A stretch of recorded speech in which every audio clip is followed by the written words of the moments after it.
பல்லாவரம் குரோம்பேட் ஒரு பழமையான நகரம். திராவிட முன்னேற்ற கழக ஆட்சியிலேயும் சரி, இப்போ மாநகர சிவிக் சமாச்சாரமாக இருந்தாலும் சரி, நிறைய குறை இருக்குது. இந்த நகரம் பல்வேறு பிரச்சனைகளை சந்தித்து வருகிறது. சிலதெல்லாம் செஞ்சிருக்கலாம், ஆனால் குறைகள் நிறைய இருக்குது. உங்களை அணுக முடியுமா? உங்கள் அலுவலகம் இந்த பல்லாவரத்தில் இருக்கணும். தொகுதிக்கு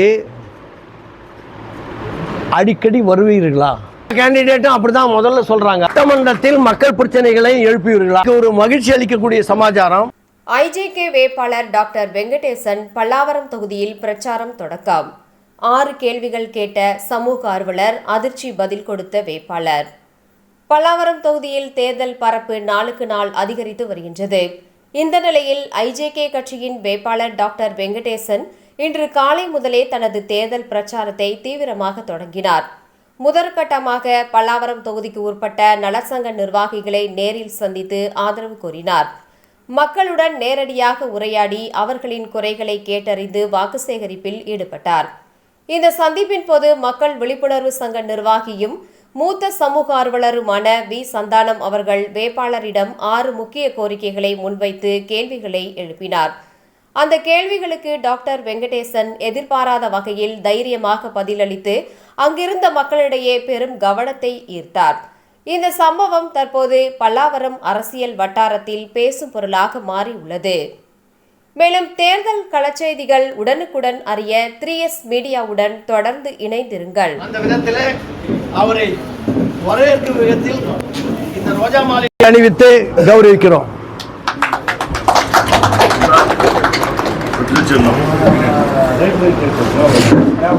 அவர் வேட்பாளர் நிறைய வேலை இருக்குது. கொஞ்சம் கோரிக்கைகள்லாம் தெரியும்.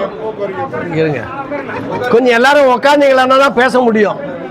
இந்த நகரம் உங்களுக்கு தெரியும், பல்லாவரம் குரோம்பேட் ஒரு பழமையான நகரம். எல்லாம் கேட்கல, நீங்க கேட்டீங்களா அமைதியா இருந்தா தான் நான் சொல்ல முடியும். கொஞ்சம் டிசிப்ளின் வேணும். இந்த நகரம் பல்வேறு பிரச்சனைகளை சந்தித்து வருகிறது. திராவிட முன்னேற்ற கழக ஆட்சியிலேயும் சரி, இப்போ மாநகர சிவிக் சமாச்சாரமாக இருந்தாலும் சரி, நிறைய குறை இருக்குது. சிலதெல்லாம் செஞ்சுருக்கலாம், ஆனால் குறைகள் நிறைய இருக்குது. அம்மாதிரி குறைகளை அவரிடத்தில் சொல்ல போகிறேன். அவரை முதல்ல கேட்குறது நான், உங்களை அணுக முடியுமா? கண்டிப்பாக அணுக முடியும். நீங்கள் எப்போ வேணாலும் கூப்பிடலாம். உங்கள் வீட்டு பிள்ளையாக நினச்சி நீங்கள் எப்போ வேணால் அணுகலாம். அதற்கு உண்டான பதிலையும் அதுக்கு என்ன செய்ய முடியுங்கிறதையும் உடனடியாக செய்வதற்கு எல்லாத்தையும் கண்டிப்பாக செய்வோம். உங்கள் அலுவலகம் இந்த பல்லாவரத்தில் இருக்கணும். கண்டிப்பாக இருக்குது. இப்போ வீடு இப்போ எடுத்துருக்கோம். நாளையிலேருந்து அந்த வீட்டுக்கு குடி வர மாதிரியும் அங்கே ஒர்க் பண்ணுறோம். அதனால் இப்போ அலுவலகம் இருக்குது. உங்களுக்கு அட்ரஸ் தெரியும். உங்கள் முடிந்த அளவுக்கு இந்த ஏரியாவிலே இருக்கும். இந்த தொகுதிக்கு அடிக்கடி வருவீர்களா? கண்டிப்பாக வருவேன். அதாவது அடிக்கடி வருவீர்களானா வெளியிலிருந்து வர்ற மாதிரி நீங்கள் சொல்கிறீங்க. அப்படி இல்லை, இங்கேயே இருப்பேன், உங்களோடனே இருப்பேன். ஏன்னா எல்லாருக்கும் தவறான எண்ணம் என்னன்னா, அவுட் சைட் கேண்டிடேட்னு ஒரு எண்ணம் இருக்கு. நீங்கள் இங்கே தான். அப்படி இல்லை, இங்கே வீடு எடுத்துக்கிறோம், இங்கே இருப்போம். இங்கே இருந்து உங்களுக்கு வேண்டிய அனைத்தையும் கண்டிப்பாக செய்து கொடுப்பேன். நான் ஆனால் எல்லா கேண்டிடேட்டும் அப்படி தான் முதல்ல சொல்கிறாங்க. ஆனால் நீங்கள் வித்தியாசமாக இருப்பீர்களா என்று நினைக்கிறேன். அதாவது வித்தியாசமாக இருப்பேன்னு சொல்றதை விட உண்மையாக கண்டிப்பாக இருப்பேன் என்பதை உங்கள்கிட்ட சொல்லிக்கிறேன். எப்போ வேணாலும் சந்திக்கலாம். கண்டிப்பாக சந்திக்கலாம். சட்டமன்றத்தில் மக்கள் பிரச்சனைகளை எழுப்புவீர்களா? 100% மக்கள் பிரச்சனையை கண்டிப்பாக எழுப்பேன். இப்பொழுதும் மக்கள் பிரச்சனைகளை எழுப்பிக் கொண்டு தான் இருக்கின்றேன். பட் எழுப்பிக் கொண்டிருக்கிற இடம் நீதிமன்றமாக இருக்கிறது. இப்போ நீதிமன்றத்தை விட்டு சட்டப்பேரவைக்கு வரும்போது கண்டிப்பாக மக்களுடைய பிரச்சனையை வாதாடி பெற்று தருவேன் என்பதை உங்களுக்கு உறுதி கொள்கிறேன். எங்களுக்கு ஒரு மகிழ்ச்சி அளிக்கக்கூடிய சமாச்சாரம், இந்த பகுதியில் இதுவரையிலும் பார்த்த வேட்பாளரில் இவருடைய குவாலிஃபிகேஷன் தகுதி பார்த்தீங்களான்னா டாக்டரேட். அப்புறம் நிறைய அவருடைய பின்னால் பார்த்தீங்களான்னா தெரியும். நிறைய பேருக்கு தெரியாது, அவரும் சொல்லிக்க மாட்டார். அவர் நல்ல படித்தவர் என்பதனால நிறைய எதிர்பார்க்குறோம். உங்ககிட்ட நீங்கள் செய்யணும். என்னால் இயன்றவை என்னுடைய எதிர்பார்ப்புகள் அனைத்தையும் பூர்த்தி செய்ய முடியும். எப்படி செய்ய முடியுங்கிறத அண்ணனோட ஆதரவோடையும் ஆட்சி மாற்றம் வந்ததுக்கப்புறம் நம்ம அண்ணன் எடப்பாடியார் அவர்கள் ஆட்சி பொறுப்பை ஏற்ற உடனே கண்டிப்பாக உடனிருந்து அவருக்கு தோளோடு தோள் நின்று கண்டிப்பாக உங்களுக்கு தேவையானவற்றை செய்வேன் என்பதை இங்கே சொல்லி இந்த இடத்தில் உங்களுக்கு நினைவூட்ட சமாச்சாரம், எங்கள் எம்எல்ஏ தன்சிங் இருக்காரு, மக்களோட என்றைக்கும் இருப்பார். இன்றைக்கும் எம்எல்ஏவா கருதுறது இவர் தான். நாங்கள் எம்எல்ஏ தான் நினச்சிக்கிட்டு இருக்கோம். நீங்கள் இன்றைக்கும் இல்லை என்றைக்கும் அவரையே நினைக்கும் என்ற அளவிற்கு அவருடன் தோளோடு தோல் நின்று செய்வேன் என்பதை உங்கள் முன்னாடி சொல்லிக்கிறேன். அவரோட இன்றைக்கும் நீங்கள் என்றைக்குமே வந்து அண்ணன் தன்சிங் அவர்களோட, அண்ணன் ஜெய் அவர்களோட கண்டிப்பாக பயணிப்பேன். ஏன்னா நான் இப்போ தொகுதிக்கு வந்த உடனே முதலாக சந்தித்தது அண்ணன் தன்சிங் அவர்களையும் அவருடைய சன் நம்ம ஜெய் அவர்களையும் தான். ஏன்னா ஜெய் பார்த்த உடனே எனக்கு வந்து அவருடைய சகோதரராகவே தோன்றிவிட்டார். வெறும் வார்த்தை ஜாலத்துக்காக சொல்லலை, உண்மையாக மனசில் தோன்றதை சொல்கிறேன். அன்றையிலிருந்து கண்டிப்பாக அவர்களுடைய நம்பிக்கைக்கும் இந்த பல்லாவரம் தொகுதியோட மக்களுடைய நம்பிக்கைக்கும் கண்டிப்பாக உண்மையாக உளப்பூர்வமாக நான் நடந்து கொள்வேன் என்பதை அண்ணன் அவர்களை நம்மளோட அண்ணன் கூட சொல்ல முடியாது. தெரியுமா உங்களை பற்றி நிறைய கேள்விப்பட்டிருக்கேன். எனக்கு இப்போ செய்தி சொல்லிட்டாங்க.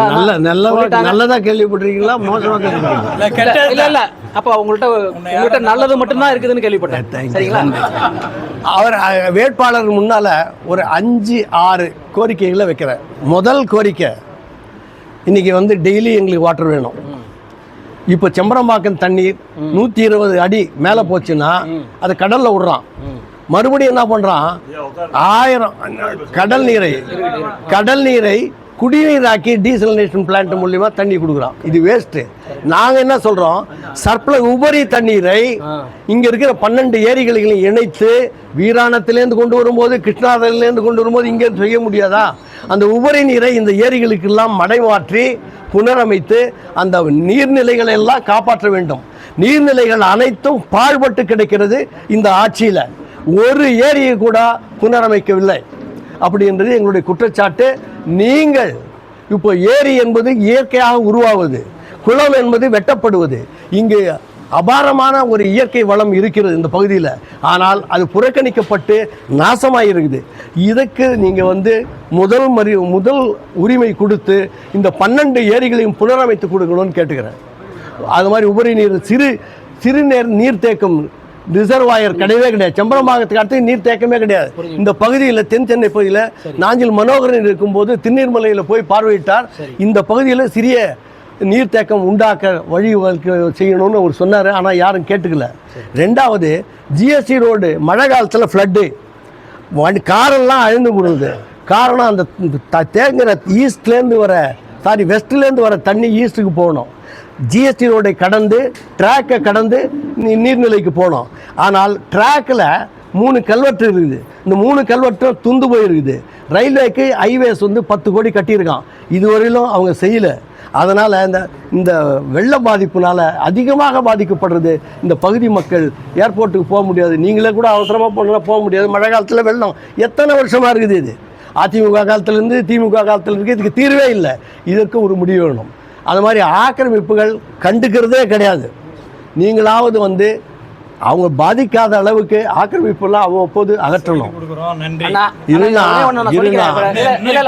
ஒரே ஒரு விஷயம் சொல்லிக்கிறேன். நான் அண்ணா சொன்னதை எல்லாத்தையுமே நாங்கள் நோட் பண்ணி வச்சிருக்கிறோம், லிஸ்ட் பண்ணி வச்சிருக்கிறோம். அதாவது இந்த தண்ணீர் பிரச்சனையிலேருந்து ஒவ்வொன்றையும் எல்லாத்தையுமே நோட் பண்ணி வச்சுருக்கோம். அண்ணன் வந்து ஒரு சமூக ஆர்வலர்னு தெரியும். இது எல்லாத்தையும் செய்யணும் அப்படின்னு சொன்னால் முதலாக நடக்க வேண்டியது ஆட்சி மாற்றம். அந்த ஆட்சி மாற்றத்தை உங்கள் மூலமாக நீங்கள் தொடங்கி வைக்க வேண்டும் என்று சொல்றேன். இல்ல ஒண்ணு சொல்ல மறந்துட்டேன். அண்ணன் எடப்பாடியார் அவர்கள் ஆட்சிக்கு வந்த உடனேயே இதை அவருடைய கவனத்திற்கு கொண்டு செல்வோம். மாற்றத்திற்கான வித்தை ஒரே ஒன்று சொல்ல மறந்துட்டேன். சென்ட்ரலில் சென்னை சென்ட்ரலில் வந்து நிறைய ஸ்டேடியம்லாம் இருக்குது. இந்த இளைஞர்கள் தென் சென்னை பகுதியில் ஒரு ஸ்டேடியம் உள்து கிடைக்காது. இளைஞர்கள் எல்லாம் தண்ணி போட்டுட்டு ட்ரக்குக்கு ஆணையம்னா காரணம் அவங்களுக்கு நம்ம ப்ரொவைட் பண்ணல கிரவுண்டெல்லாம். ஸோ இது முக்கியமான கோரிக்கை. தென் சென்னை பகுதியில் ஒரு ஸ்டேடியம் வேணும் விளையாடுறதுக்கு. பாலாஜி அதை நோட் பண்ணிட்டு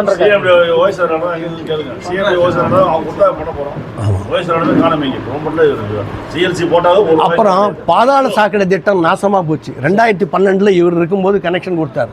இவர் என்ன பண்ணால் நான் எடுத்துக்கவே மாட்டேன், மோசமாக இருக்குது அப்படின்னு சொன்னால் நாங்கள் அவரை வலியுறுத்தி கனெக்ஷன் கொடுத்து இன்றைக்கி 20 வருஷம் அது உழைக்கணும்.